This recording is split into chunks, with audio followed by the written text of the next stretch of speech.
घड़ी तेज रफ्तार से 11 बजे की तरफ बढ़ रही थी और कमरे में बैठी शीतल बार बार घड़ी को ही घोर रही थी। इतनी परेशानी चल रही है घर में। ये मोहन ना तो मिलने आ रहा है ना कोई संदेश भेज रहा है। मुझे तो लगता था कि वो मुझे लेकर बहुत सीरियस है। तभी खिड़की के बाहर से एक कागज घर में आ गिरा।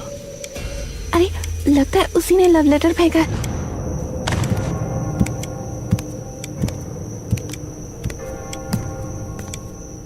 उसने कागज को उठाया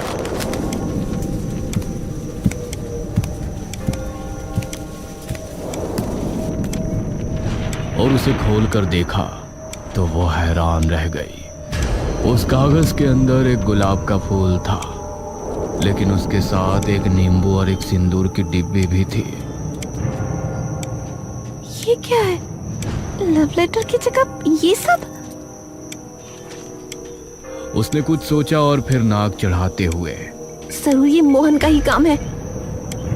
उसने उस कागज को फिर से लपेटकर अपने सिरहाने रख लिया। कल खुद उससे मिलकर ये पोटली उसे वापस कर दूंगी। बेवकूफ कहीं का, कुछ भी करता रहता है। उसने आंखें बंद की और नींद की आगोश में चली गई। करीब 1 घंटे बाद उसे अपने पैरों पर कोई गीली चीज रेंगती हुई महसूस हुई। वो चौंकते हुए जागी तो उसकी आंखें खौफ से बड़ी हो गई। उसने देखा कि एक भयानक शैतान उसके ठीक सामने जमीन पर बैठा हुआ है। उसके सर पर 2 बड़े बड़े घुमावदार सींग हैं और एक भी बाल नहीं है। उसकी चमड़ी बहुत ही भयानक है।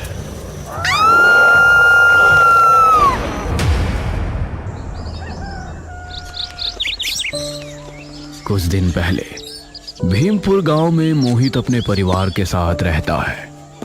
उसकी मां का नाम कौशल्या है, पिता का नाम मनोज, उससे छोटी बहन का नाम रेणुका है और सबसे छोटी बहन का नाम शीतल।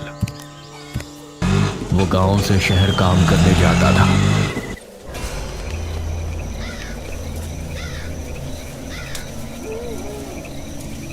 एक शाम मोहित अपने काम से घर को लौट रहा था।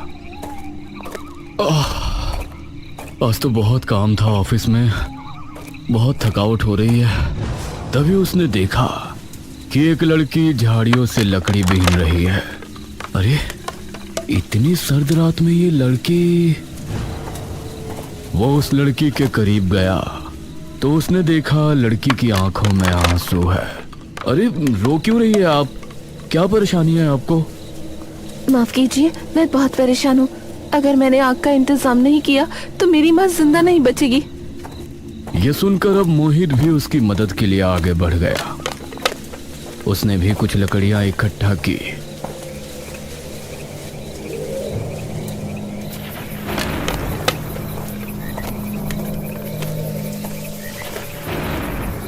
वह लकड़ी उसको अपने साथ अपनी पास ही बनी एक कुटिया में ले गई, जहां खाट पर उसकी मां लेटी थर थर कांप रही थी। अरे इनकी तो बहुत हालत खराब है। मोहित ने अंगीठी में लकड़ियां डाली और आग जलाई। आग के जलने पर उस बूढ़ी को राहत मिली तो उसके चेहरे से दर्द खत्म हुआ।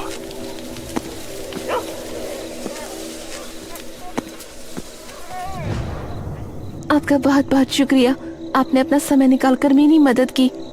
इन दोनों में बातें शुरू हुई तो लड़की ने बताया कि उसका नाम सुगना है और वो अपनी माँ के साथ उस कुटिया में रहती है। उस रात मोहित वहां से चली गई।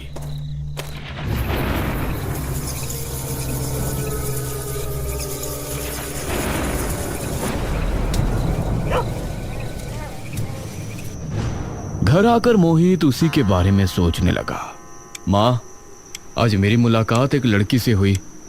बेचारी जंगल में अपनी कुटिया में रहती है अपनी माँ के साथ, बहुत ही परेशान है।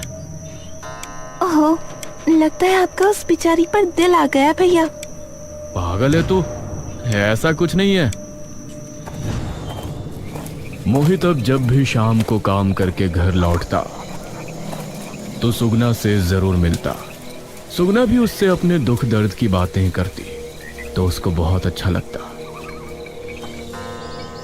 मोहित एक बार उसे अपने घर भी ले गया और मोहित के घर वाले भी सुगना को अच्छे लगे। सभी ने उससे अच्छे से बात की।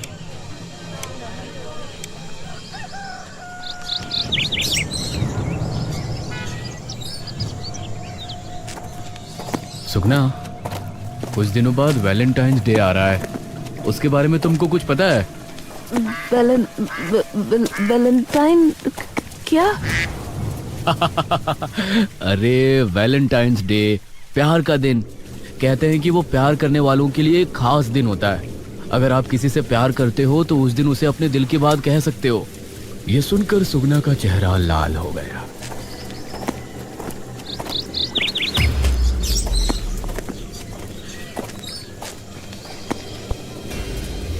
कुछ दिन बाद 14 फरवरी आई तो सुगना बहुत खुश थी।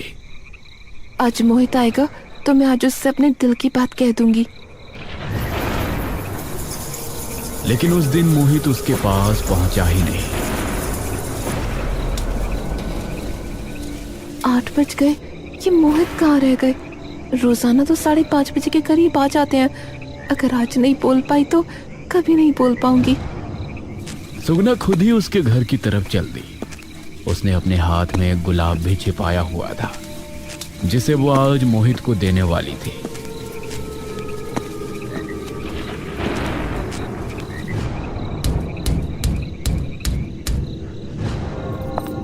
मोहित की मां कौशल्या ने दरवाजा खोला। अरे सुगना बेटा, तुम आओ आओ, अंदर आओ। और उसे घर के अंदर लिया।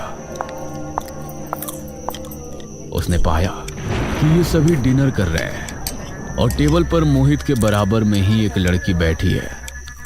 अरे सुगना, तुम बहुत सही टाइम पर आई हो। आओ तुम भी डिनर कर लो।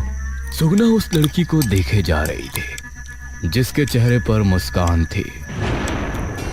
ये कौन है मोहित? ये पूजा है। मैंने तुमसे कहा था ना कि आज के दिन जिससे प्यार करते हैं उसे प्रपोज करते हैं, इसीलिए मैंने आज पूजा को प्रपोज कर दिया। ये सुनते हुए सुगना की आंखें नम हो गई, जिसे देखकर सभी हैरान थे। मैं तुमसे बहुत प्यार करती हूँ मोहित, और आज मैं तुमको अपने दिल की बात कहने वाली थी, लेकिन देखो सुगना, तुम एक बहुत ही अच्छी लड़की हो, लेकिन मैंने तुमको बस एक दोस्त समझा है और कुछ नहीं। ये सुनकर सुगना के चेहरे पर गुस्सा छलक आया। क्या कहा? सिर्फ दोस्त? मोहित, मैं तुमसे प्यार करती हूँ। तुमने मेरे करीब आकर मेरे दिल से खेला है। तुमको पाने के लिए मैं कुछ भी कर सकती हूँ, कुछ भी। ये सुनकर ये सभी हैरान थे। सुगना के हाथ से वो गुलाब का फूल छूटकर जमीन पर गिर गया जो वो मोहित को आज देने वाली थी। आंख में आंसू लिए वहां से चली गई। अजीब बेवकूफ लड़की है। कुछ दिन गुजर गए और सुगना फिर कभी नहीं आई। एक शाम मोहित और पूजा पार्क में बैठे एक दूसरे से प्यार भरी बातें कर रहे थे। शादी के बाद क्या प्लान है तुम्हारा? शहर में चलकर मेरे साथ अच्छे से रहोगे या यही गांव में? पूजा, तुमको तो पता ही है कि पापा के बाद घर में सिर्फ मैं ही हूँ। वैसे भी जब हम साथ होंगे तो हमें किसी की खबर नहीं होगी। उस समय मनोज अपने खेत में था।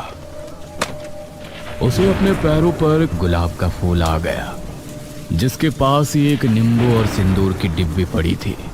ये खेत में गुलाब का फूल और ये नींबू। तभी उसे भयानक सांसों की आवाज आने लगी। ये आवाज कैसी है? उसके आसपास कोई नहीं था। उसने महसूस किया कि जमीन में कुछ हलचल सी हो रही है।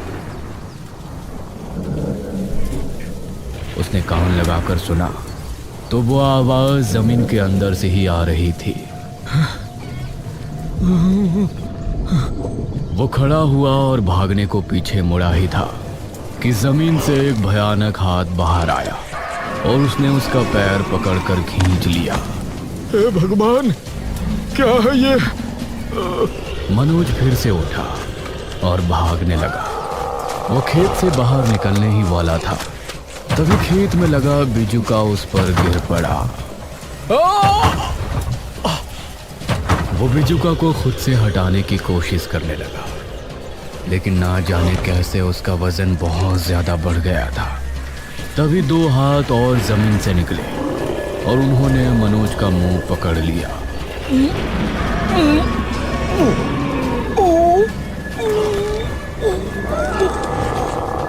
कुछ ही पल में उन हाथों ने मनोज को पूरी तरह से जमीन में खींच लिया और चारों तरफ अंधेरा छा गया। इस तरफ मोहित ने पूजा को उसके घर छोड़ा और फिर अपने घर पहुंचा।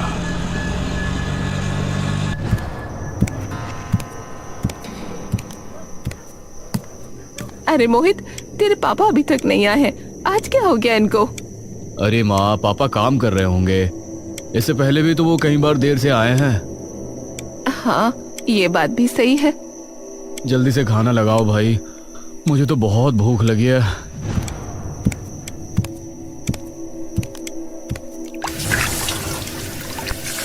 सभी हाथ मुंह धोकर खाने की टेबल पर पहुंचे। आज मैंने मेरे भाई की मनपसंद चीज बनाई है। क्या मतलब? मछली? हाँ। वाह दीदी, आई लव यू।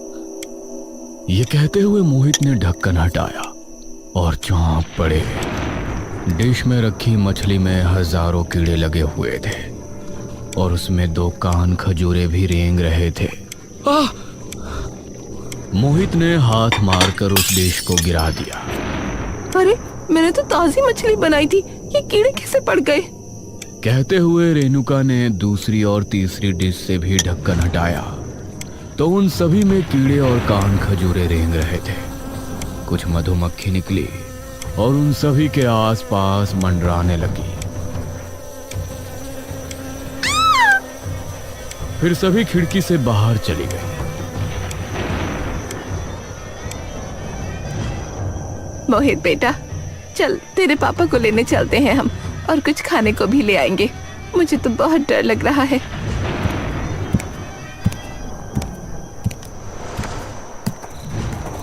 रेणुका और शीतल को घर छोड़कर मोहित अपनी मां के साथ खेत पर पहुंचा,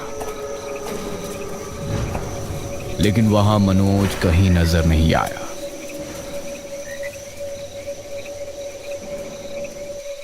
अब ये कहाँ चले गए?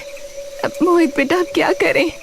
मां डरिए नहीं, पिताजी यहीं कहीं होंगे। पिताजी, पिताजी, आप कहाँ हैं?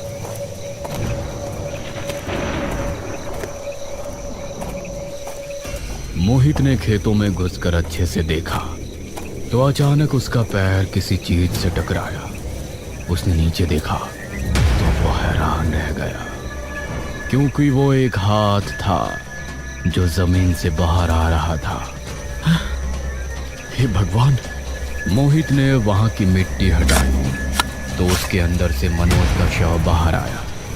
अपने पिता की इतनी दर्दनाक मौत देखकर मोहित और कौशल्या दहाड़े मारकर रो पड़े।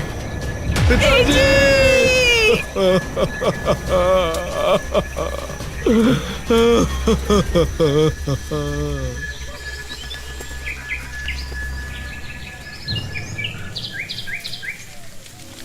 अगले दिन मनोज का अंतिम संस्कार कर दिया गया। पूरे गांव में उसकी मौत की खबर फैली और सभी खौफ में थे। इधर घर में अभी भी अजीब घटनाएं घट रही थी, जिनको देखते हुए मोहित ने मुखिया को बुलाया।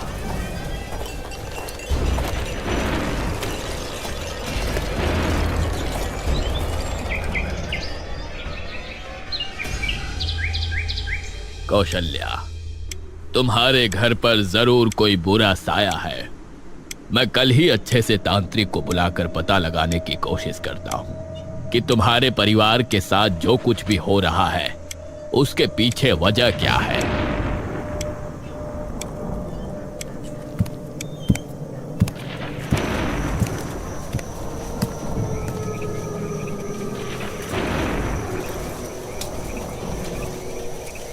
रात के समय मोहित पूजा के साथ अपने घर में बैठा था।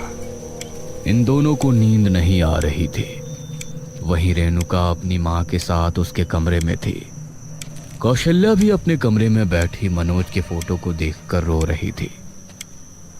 घड़ी तेज रफ्तार से 11 बजे की तरफ बढ़ रही थी और कमरे में बैठी शीतल बार बार घड़ी को ही घोर रही थी।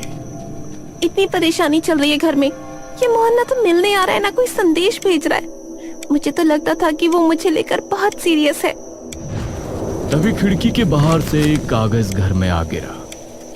अरे लगता है उसी ने लव लेटर भेजा है।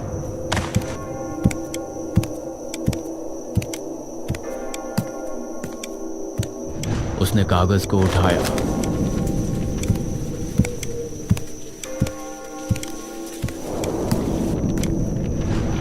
और उसे खोलकर देखा तो वो हैरान रह गई। उस कागज के अंदर एक गुलाब का फूल था, लेकिन उसके साथ एक नींबू और एक सिंदूर की डिब्बी भी थी। ये क्या है? लव लेटर की जगह ये सब?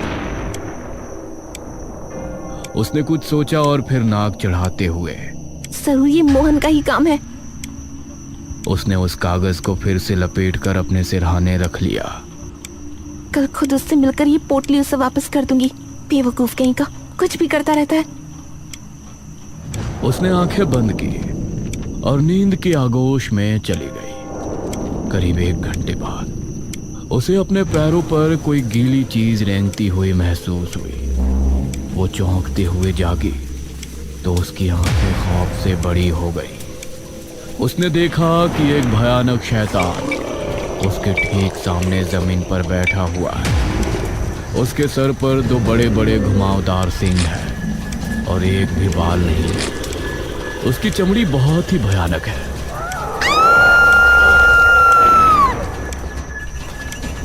वो चीखती चिल्लाती हुई बाहर भागने लगी, लेकिन जैसे ही उसने दरवाजा खोला तो पाया कि बाहर घना जंगल है और दूर दूर तक सिर्फ पेड़ नजर आ रहे हैं।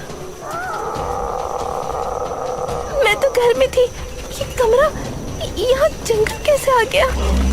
भारी कदमों के साथ वो शैतान उसकी तरफ बढ़ रहा था। शीतल मजबूरन कमरे से निकल उससे दूर भागने लगी। उसने पीछे मुड़कर देखा तो वो शैतान उसका पीछा कर रहा था। वो और तेज भागने लगी तो उसे सामने अपना घर नजर आया। ये क्या? मेरा घर तो सामने है। उसका दिमाग घूम रहा था। उसके सोचने समझने की क्षमता खत्म हो गई थी। वो तेजी से भागती हुई उस घर में घुस गई। मम्मी, भैया। घर में उसे कहीं कोई नजर नहीं आया।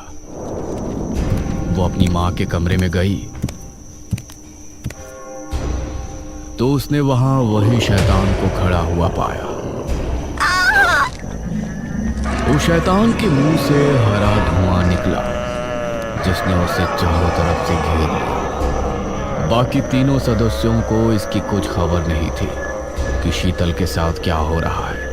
ना ही उनको उसके चीखने चिल्लाने की आवाज सुनाई दे रही थी।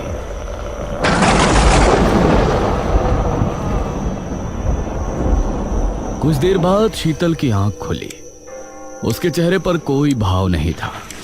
बाहर बारिश शुरू हो गई थी। वो खिड़की से बाहर कूद गई। अरे रेनू का बेटा, बाहर कपड़े सूखने डाले हुए थे, उन्हें उतार लाओ। रेणुका कपड़े उतारने मोहित के साथ घर से बाहर निकली तो सामने का मंजर देखकर दोनों की आंखें हैरानी से फटी रह गई। शीतल मिट्टी के ढेर के पास बैठी हुई है। उसके दोनों हाथों में कान खजूरे हैं। शीतल? शीतल ने उन दोनों की तरफ देखा और फिर भयानक मुस्कान दी।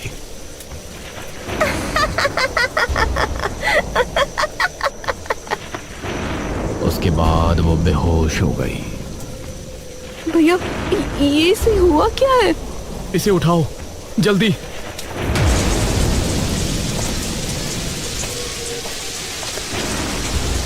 मोहित ने उसे उठाया और फिर कमरे में ले आया।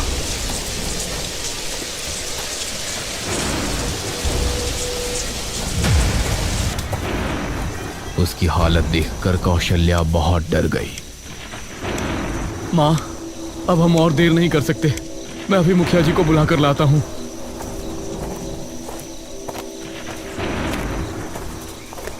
मोहित मुखिया के पास गया और उसे सब कुछ बताया।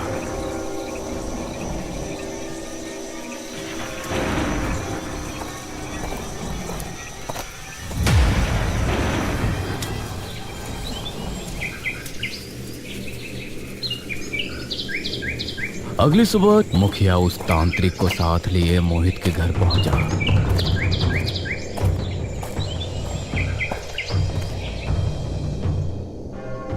जिस बच्ची के बारे में तुम बता रहे थे वो कहाँ है? जी, वो मेरी छोटी बेटी शीतल अपने कमरे में है।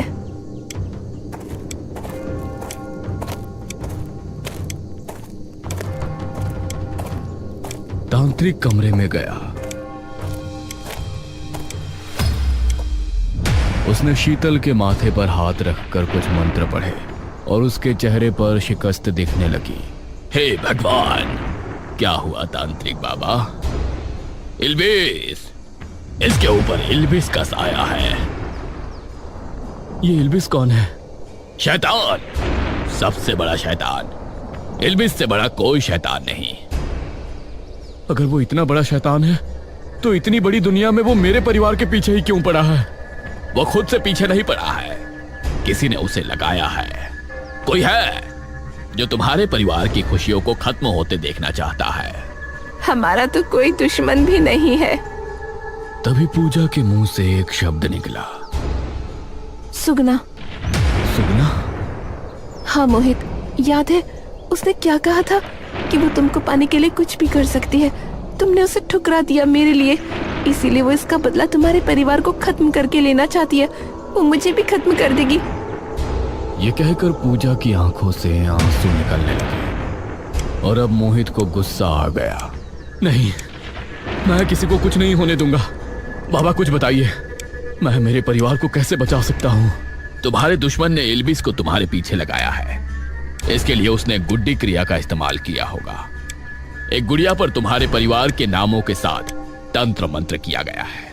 अगर उस गुड़िया को ढूंढ कर जला दिया जाए तो तुम्हारा परिवार बच सकता है। तो हम उस गुड़िया तक कैसे पहुंच सकते हैं? कहां मिलेगी वो हमें? इस क्रिया में गुड़िया को पीपल के पेड़ के नीचे गाड़ा जाता है। उसने भी यही किया होगा। गांव में जहां जहां पीपल का पेड़ है तुम्हें वहां खुदाई करके देखना होगा। मोहित बेटा, 2 पीपल के पेड़ तो मेरी कोठी के पीछे वाले जंगल में ही है। तो चलिए मुखिया जी, पहले वहीं चलते हैं।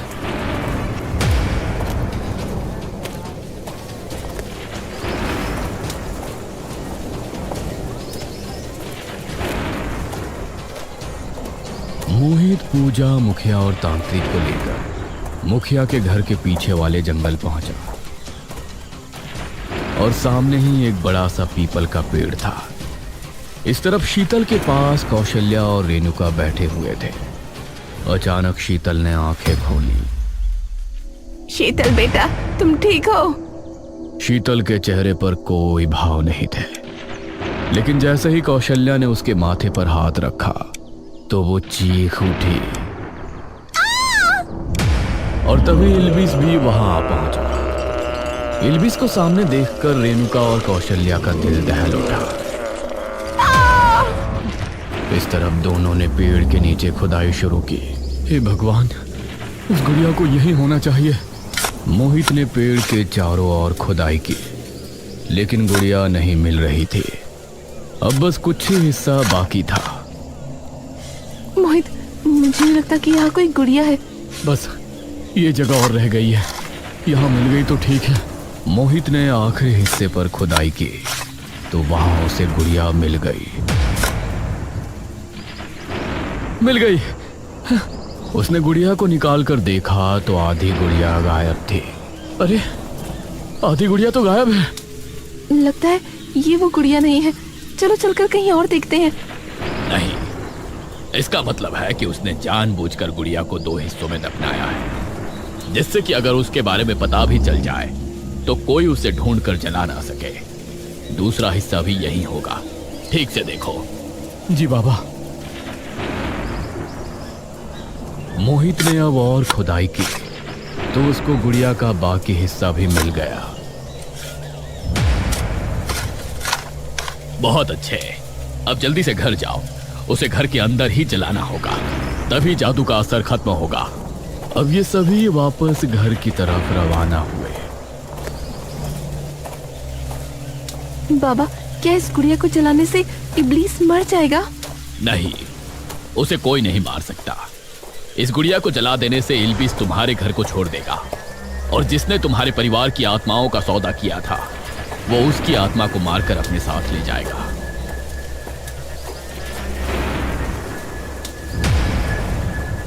क्या हुआ मोहित? पूजा, तुम अपने घर चली जाओ। इल्बिस सामने सामने होगा, ये जोखिम भरा हो सकता है। ठीक है मोहित। यह सुनकर पूजा ना चाहते हुए भी घर पहुंचे, और फिर मोहित, मुखिया और बाबा उस गुड़िया को लिए घर पहुंचे।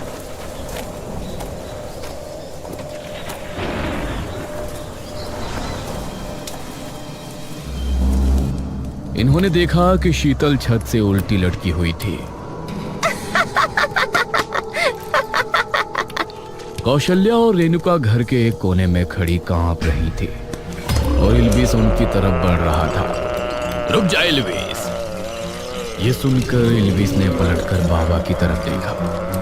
तभी सुगना भी वहां आ पहुंची। तुम यहाँ इस गुड़िया को जलाने से रोकने आई हो? इल्बिस ने आगे बढ़कर कौशल्या का एक ही हाथ से पकड़ लिया। मोहित, वक्त बर्बाद मत करो, जल्दी से इस गुड़िया को जला दो। और उसी समय बाबा ने अपने झोले से तेल की एक बोतल निकालकर उस पर तेल उड़ेल दिया। शीतल अभी भी छत से किसी छिपकली की तरह चिपकी है।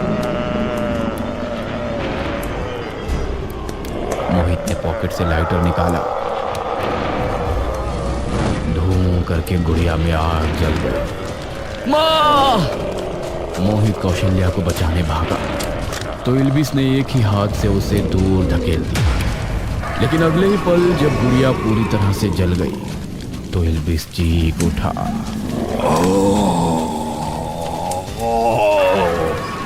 और उसने कौशल्या को छोड़ दिया।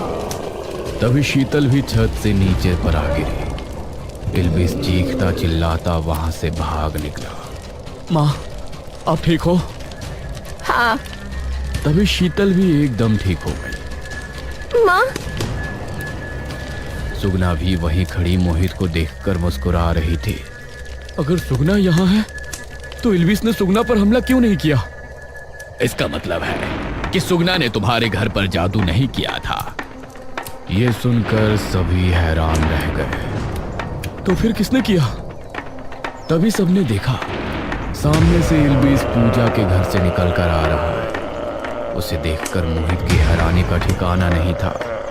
इल्बिस उसी जगह आकर खड़ा हुआ जहां गुड़िया को जलाया गया था, और फिर आंखें बंद करते ही गायब हो गया। मतलब पूजा ने ही जादू किया था? लेकिन क्यों? मैं तो उससे ही शादी करने वाला था। मैं तुमको यही बताने यहाँ आई थी। मैंने पूजा के बारे में पता किया था। उसने पहले भी कई लड़कों को अपने जाल में फंसाया। उसकी ख्वाहिश थी कि वो अपने पति के साथ शहर जाकर रहे अकेले, लेकिन गांव में कोई भी लड़का इस बात के लिए तैयार नहीं था। उसे लगा होगा कि तुम्हारे परिवार वाले भी तुमको बाहर नहीं जाने देंगे, इसीलिए उसने मेरे परिवार को मारने के लिए ये जादू किया, जिससे मेरा अपना उसके अलावा कोई ना रहे, और उसकी बात मानकर मैं शहर जा सकूं। मुझे माफ कर दो सुगना, मुझसे गलती हो गई। अब मैं चलती हूँ। मोहित ने सुगना का हाथ पकड़ उसे रोक लिया। नहीं सुगना, मैं तुमसे प्यार करता हूँ, या ये कहूँ कि अब करने वाला हूँ। मैं तुमसे शादी करना चाहता हूँ, प्लीज ना नहीं कहना। ये कहकर मोहित ने सुगना को गले से लगा लिया, और फिर सुगना के चेहरे पर भी मुस्कान छलक आई।